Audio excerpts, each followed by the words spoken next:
सुंदराबाई दडगे हायस्कूलमध्ये विद्यार्थी सुरक्षा मार्गदर्शन कार्यक्रम उत्साहात संपन्न झाला।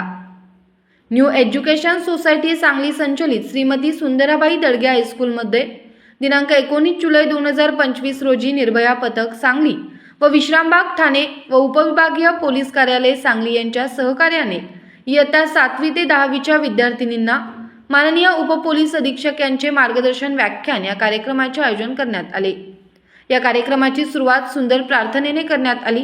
या कार्यक्रमासाठी प्रमुख पाहुणे DYSP सांगली माननीय M विमला, माननीय सुधीर भालेराव, PI विश्रामबाग पोलीस ठाणे, कविता नाईक API विश्रामबाग पोलीस ठाणे, छाया सुतळे पोलीस उपनिरीक्षक निर्भया पथक, माननीय स्मिता सूर्यवंशी महिला पोलीस कॉन्स्टेबल या प्रमुख पाहुण्या म्हणून लाभल्या।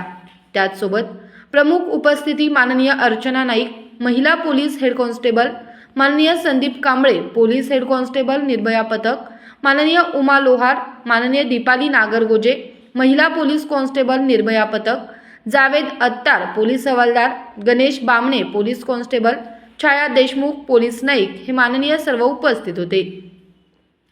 कार्यक्रमाचे प्रास्ताविक स्वागत व अतिथी परिचय सौ रुखसाना मुलानी यांनी केले। शाळेचे माननीय मुख्याध्यापक श्री सुहास कोळीसर यांच्या हस्ते प्रमुख पाहुण्यांचे स्वागत व सत्कार करण्यात आला। प्रमुख अतिथी यांनी आपले मनोगत व्यक्त केले व प्रमुख पाहुणे यांनी आपले मनोगत व्यक्त केले। विद्यार्थ्यांना अनमोल असे मार्गदर्शन केले। महिला police constable Smita Suryavanshi madam, DYSP मान्य M विमला, API कविता नाईक, विश्रामबाग पोलीस ठाणे पोलीस उपनिरीक्षक निर्भया पथक छाया सुतळे या सर्वांनी प्रेरणा प्रोत्साहनपर विचार विद्यार्थ्यांसमोर मांडले।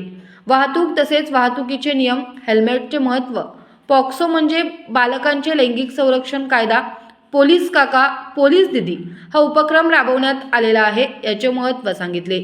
विद्यार्थ्यांनी एक संकल्प करावा, स्वतःचे स्वप्न स्वतःच पूर्ण करावे। वाहतुकीचे नियम दुसऱ्यांसाठी नसून आपल्यासाठीच आहेत।